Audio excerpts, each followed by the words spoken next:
పల్లెటూరులో అయితే ఎవరికి వ్యతిరేకం లేదు. రైతు భరోసా అన్ని మామూలుగా అందేస్తున్నాయి. పెన్షన్లు కూడా బ్రహ్మాండంగా అందుతున్నాయి. రోడ్డు మటుకి చాలా దారుణం చేశారు బాబు.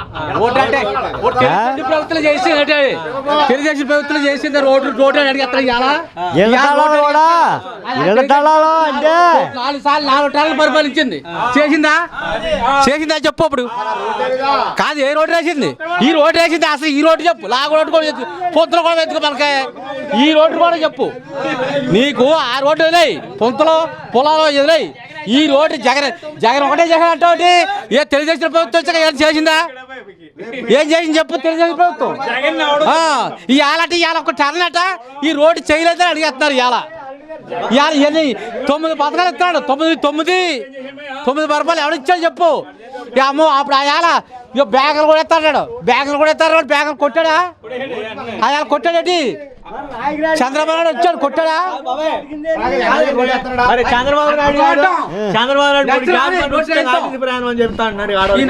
ఏం చెప్తాడండి? అంతే సరం మోసమాడు. సరం మోసం వాళ్ళు. ఏం కాదు. లేకపోతే 35 సంవత్సరాలు అవుతుంది ఈ రోడ్డు వేసి. ఆడు 3 టర్నులు చేశాడు. 3 టర్నులు కూడా ఈ రోడ్డు వేయబడవేటండి. మా వయసు అయిపోయింది. ఏ ప్రభుత్వం అయింది చెప్పు ఒకసారి నాకు. కాదు, ఏ ప్రభుత్వం అయింది చెప్పు.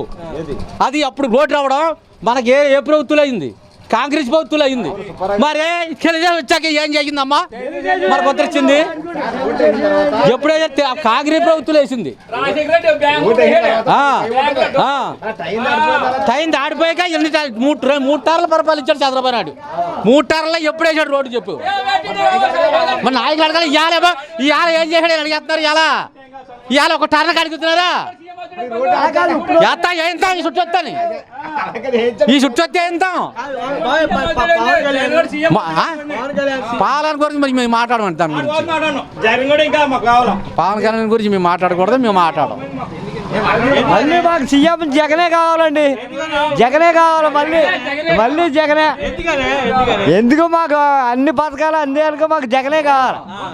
దాని గురించి విమర్శించుకోకూడదు మనం. ఏంటంటే ఏం చేశాడని తత్తరించుకోవడం కాదు, కానీ ఆ ప్రభుత్వం ఏం చేశాడు అన్నది ఒకసారి గమనించు. తర్వాత ఏం చేశాడని నెక్స్ట్ ఆలోచించాలి.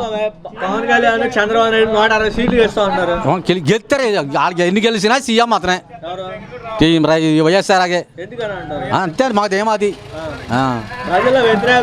ఉందా? ఎన్ని వ్యతిరేకాలు ఉంటా, ఎన్ని చేసినా ఇవాళ వాలంటీర్లు ఏదో చేసేస్తున్నారు, అది చేసేస్తున్నారు, ఇది చేసేస్తున్నారు, వాళ్ళు కామ్ చేసేసి ఓట్లు పాడు చేసేస్తున్నారు అంటున్నారు. ఎవడో ఏది పాడు చేసేది కాదు. ఇది ఆడికి ఓటు వస్తే ఈడికి ఓటు వస్తుంది అంతే. ఇప్పుడు అవతల ఓటు, ఆ ఓటు కూడా కావాలి కదా మనకి. ఖర్చులు పెరిగాయి. మరి ఖర్చులు పెరిగితే ఆదాయం అక్కడ ఖర్చు వచ్చేవాడు ఖర్చులు పెరగవా? పెరుగుతాయి. ఆదాయం వచ్చేవాడు. ఇప్పుడు కరెంట్ బిల్ ఒకటే పెంచుతుంటే అంటుంది అందరికీ. Current, gas. నెక్స్ట్ ఈ 2 వాటి గురించి చాలా ఇబ్బందిగా ఉంది. ప్రజలు బాధపడేది ఆ 2 మాత్రం గమనించి వాళ్ళు జాగ్రత్తగా చేస్తే పరిపాలన మన నెక్స్ట్ మందే. ఈ 3 జగన్దే. అదే జగన్దే.